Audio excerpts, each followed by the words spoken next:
Hello పిచ్చికిస్తా crazy food lovers, ఏంటి ఇవాళ Bobby non veg కాకుండా ఎటు గానీ రెసిపీ తెచ్చాడు అనుకుంటున్నారా? ఆగండి గోపాల, ఈ క్యూట్ రెసిపీ తినడానికి పెట్టి పుట్టాలి. తెలుసా మీకు? ఎగ్ మసాలా ఫ్రై ఎప్పుడైనా తిన్నారా మీరు? బాయిల్డ్ ఎగ్ తో ఏం చేయాలి, స్పైసీగా ఏమైనా చేసుకుంటే బాగుంటుంది కదా అని మీకు అనిపించినప్పుడు సింపుల్ గా జస్ట్ అలా చిటికలో ఫినిష్ అయిపోయే రెసిపీ ఇది. టేస్ట్ చాలా బాగుంటుంది. ఎగ్ కూడా కాస్త స్పైసీగా టాంజీగా మైండ్ బ్లోయింగ్ ఉంటుంది. చూపిస్తాను, మీరు కూడా స్టార్ట్ చేసుకోండి.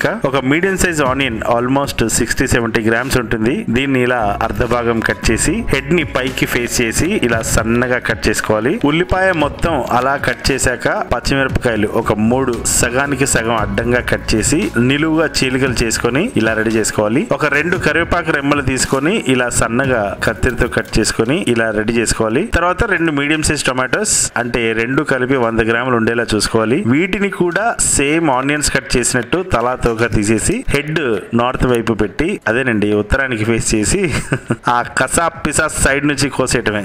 ఇప్పుడు 5 బాయిల్డ్ ఎగ్స్ తీసుకున్నాను. వీటన్నిటిని ఎగ్జాక్ట్ గా ఎల్లో ఎటువైపు ఉందో దాన్ని సెంటర్ చేసుకొని ఒక్కో దాన్ని వేసేయాలి.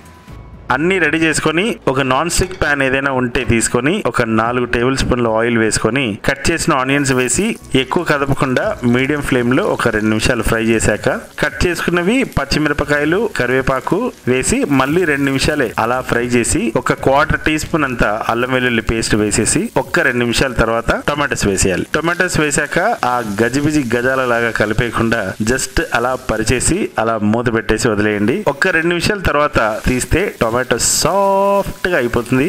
ఇప్పుడు వెంటనే సాల్ట్ వేసేయచ్చు. కారం ఒక టేబుల్ స్పూన్ వేయాలి. తర్వాత ఇలా లైట్ గా కలిపేశాక ఒక టీ స్పూన్ మిరియాల పొడి, 1/2 టీ స్పూన్ జీలకర్ర పొడి, 1/2 టీ స్పూన్ ధనియాల పొడి, 1/2 టీ స్పూన్ బాద్షా గరం మసాలా, చిన్న పించంత పసుపు ఇవన్నీ వేసి కాస్త అలా ఫ్రై చేసేసి ఒక 1/2 కప్ వాటర్ పోసి ఒక టీ స్పూన్ సోయా సాస్ వేసి, మీకు వద్దనుకుంటే స్కిప్ చేయొచ్చు సోయా సాస్, నాకైతే టేస్ట్ ప్లస్ కలర్ బాగుంటుందని వేసాను. నెక్స్ట్ మన మెయిన్ ఇంగ్రీడియంట్ జీ ఫర్ గుడ్డు. సి ఫర్ కట్ చేసుకొని ఇందులో బోర్లించి పడుకోబెట్టాలి.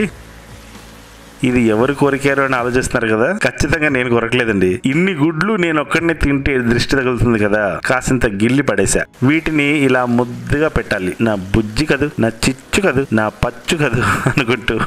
మరి అదే తినే తిండిని ఎప్పుడు ప్రేమిస్తూ ప్రేమగా సరదాగా పాట పాడుకుంటూ తినాలండి, నాలాగా కాదంటారా?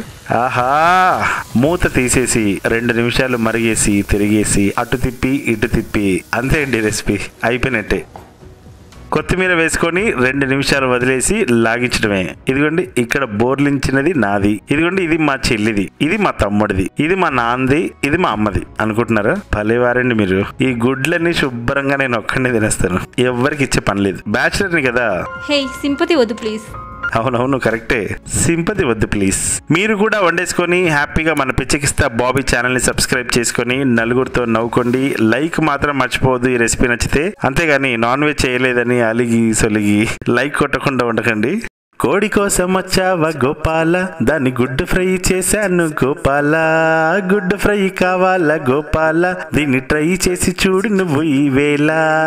గోపాల పిచ్చెక్కిస్తా గోపాల, కొండంత సింగారం పెట్టేస్తా ఉప్పు కారం రేపల్లే గోపాల. ఏ కోడి కోసం వచ్చావా గోపాల, దాన్ని గుడ్డు ఫ్రై చేశాను ఈ వేళ. బాబీ చేసే గుడ్డు కోసం అమ్మమ్మ ఏరు దాటి వచ్చానే, ఒక్కసారి రుచి చూస్తే ఖచ్చితంగా వదలరులే. అమ్మమ్మో స్పైసీతోని చంపినాడు నాయమ్మో. హాయ్ భలే హాయ్ ఎన్నెన్నో చేశాను, ముందు చూస్తారు యూట్యూబ్ లో. చాలే బాబీ సబ్స్క్రైబ్ చేసుకుంటారులే. సారీ అండి, ఏదో సరదాగా అలా పాడేశాను. తప్పులుంటే రాగుల్లో క్షమించండి. ఓకే, బాయ్ పిచ్చికిస్తా. See you in the next recipe. I love you all.